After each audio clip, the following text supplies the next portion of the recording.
Hello guys, कैसे हैं आप लोग। लेकर आ गई हूँ मैं अपना विषय अर्थशास्त्र। पिछले वीडियो में हमने जाना अर्थशास्त्र क्या है, अर्थशास्त्र की किस प्रकार उत्पत्ति हुई, कौटिल्य के बारे में हमने जाना, एडम स्मिथ और अर्थशास्त्र की परिभाषाएं, अर्थशास्त्र का अर्थ, अर्थशास्त्र का कार्य क्षेत्र और अर्थशास्त्र के कितने प्रकार होते हैं।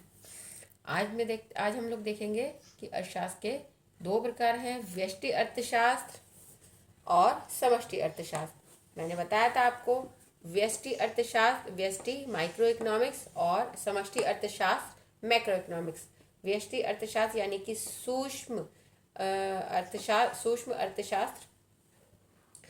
अर्थशास्त्र इसमें, और ये हो गया व्यापक अर्थशास्त्र। ठीक है, तो हम आज व्यष्टि अर्थशास्त्र या सूक्ष्म अर्थशास्त्र के बारे में बात करेंगे कि इसमें हम किन किन चीज़ों का अध्ययन करते हैं, इसके अंतर्गत क्या क्या चीज़ें आती हैं और व्यष्टि अर्थशास्त्र आखिर है क्या। व्यष्टि अर्थशास्त्र के जनक मार्शल हैं। मार्शल को हमने बताया था अर्थशास्त्र के जनक एडम स्मिथ है, और व्यष्टि अर्थशास्त्र के जनक मैं आपको बता दूं, मार्शल को व्यष्टि अर्थशास्त्र का जनक माना जाता है। व्यष्टि अर्थशास्त्र के अंतर्गत किन किन पॉइंट, किन किन बिंदुओं को हम देखते हैं वो मैं आपको बता दूं। पहले तो मैं ये क्लियर कर दूं कि व्यष्टि अर्थशास्त्र, जैसे कि मैंने बताया कि सूक्ष्म रूप में अर्थशास्त्र का अध्ययन किया जाता है। व्यष्टि अर्थशास्त्र के अंतर्गत एक एक इंडिविजुअल या व्यक्तिगत आर्थिक इकाइयों का अध्ययन किया जाता है।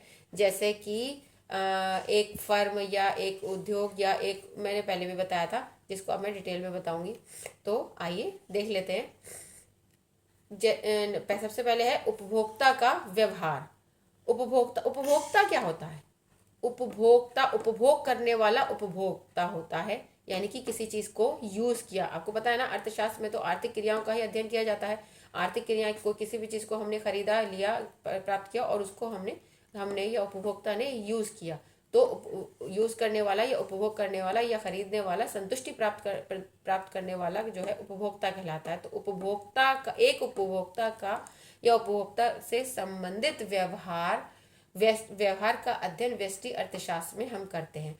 उपभोक्ता से संबंधित व्यवहार, जैसे उपभोक्ता संतुष्टि या उपभोक्ता तुष्टि गुण, उपभोक्ता की बचत, उपभोक्ता फलन इत्यादि इस उपभोक्ता के व्यवहार के अंतर्गत आते हैं।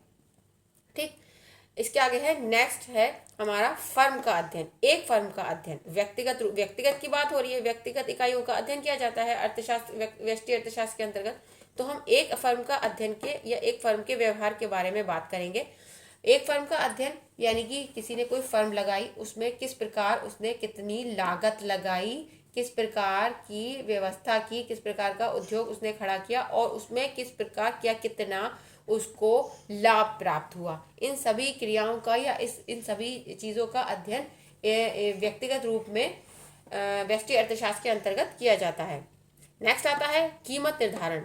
कीमत का निर्धारण बाजार के अंतर्गत किया जाता है, लेकिन कीमत का निर्धारण मांग और पूर्ति की शक्तियों के द्वारा होता है। जिस बिंदु पर मांग और पूर्ति की शक्तियां एक दूसरे को काटती हैं या एक दूसरे के साथ समायोजित होती हैं, एक दूसरे एक एक एक ऐसा बिंदु आता है जिस पर मांग और पूर्ति एक बराबर हो जाते हैं, उसी बिंदु पर कीमत का निर्धारण होता है। इसका अध्ययन भी हम व्यष्टि अर्थशास्त्र के अंतर्गत करते हैं। नेक्स्ट आता है हमारा बाजार संरचनाएं। बाजार में किस प्रकार की कंडीशन चल रही है, क्या संरचनाएं चल रही है, उसका अध्ययन भी हम इसमें करते हैं। बाजार संरचना जिसके अंतर्गत पूर्ण प्रतियोगिता, एकाधिकार, अल्पाधिकार आदि आते हैं। अभी इन टॉपिक्स को मैं शॉर्ट में बता दे रही हूँ, लेकिन आगे आने वाली वीडियो में एक एक टॉपिक को, एक एक पॉइंट, एक एक सब्जेक्ट को मैं डिटेल में आपको बताऊंगी। अभी मैं आपको बता दूं कि इसके अंतर्गत इन चीज़ों का अध्ययन किया जाता है। नेक्स्ट आता है आपका उत्पादन यानी प्रोडक्शन में किन किन चीज़ों, कौन कौन सी चीज़ें आती हैं प्रोडक्शन के अंतर्गत आती है। आपकी भूमि, पूंजी, आपका श्रम और साहस, इन चीज़ों को लगाने के बाद प्रोडक्शन हमारा तैयार होता है। तो प्रोडक्शन हमारा इन चीज़ों को लगाने के बाद तैयार हो गया, उसका अध्ययन, उन सभी का अध्ययन भी एक उत्पादन, संपूर्ण उत्पादन नहीं, एक तरह का उत्पादन व्यक्तिगत रूप में, ध्यान रखिए व्यक्तिगत इकाइयों का अध्ययन कर रहे हैं हम व्यष्टि अर्थशास्त्र के अंतर्गत। तो एक व्यक्तिगत उत्पादन का अध्ययन इसके अंतर्गत किया जाता है, जिसमें ये फैक्ट आते हैं जो मैंने अभी बताया। नेक्स्ट आता है वितरण। वितरण क्या है कि जब हम किसी समाज के लिए जब सरकार वितरित करती है अपनी उन सेवाओं को, जैसे परिवहन है या शिक्षा है या खाद्यान्न है, उनका जब वितरण किया जाता है उसके बारे में अध्ययन भी हम व्यष्टि अर्थशास्त्र में करते हैं। नेक्स्ट है हमारा कल्याण। कल्याण, सामाजिक कल्याण। सामाजिक कल्याण समाज का कल्याण है, ठीक है, लेकिन समाज का आर्थिक कल्याण। याद रखिए, हम इस अर्थशास्त्र में केवल आर्थिक क्रियाओं का ही अध्ययन करते हैं। हम इसमें सामाजिक क्रियाओं का या धार्मिक क्रियाओं का अध्ययन नहीं करते हैं। केवल हम समाज के कल्याण की बात कर रहे हैं, लेकिन समाज के आर्थिक कल्याण की हम बात करेंगे।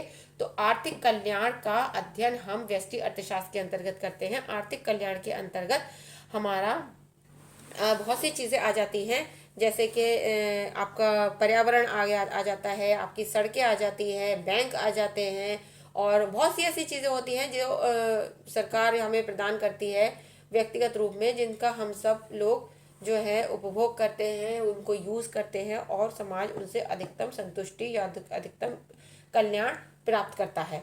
तो व्यष्टि अर्थशास्त्र के अंतर्गत ये बिंदु मैंने आपको बताया, ये पॉइंट्स मैंने आपको बताया, इन सब का अध्ययन व्यष्टि अर्थशास्त्र के अंतर्गत किया जाता है। आई होप कि आप लोगों को समझ में आ गया होगा। अगर आपको अच्छा लगा हो मेरा वीडियो, मेरा जो मैंने आपको बताया आपको समझ में आया हो, आपको इंटरेस्टिंग लगा हो, तो मुझे ज़रूर कमेंट्स करिएगा। मेरी वीडियो को लाइक करिए, शेयर करिए, सब्सक्राइब करिए चैनल को।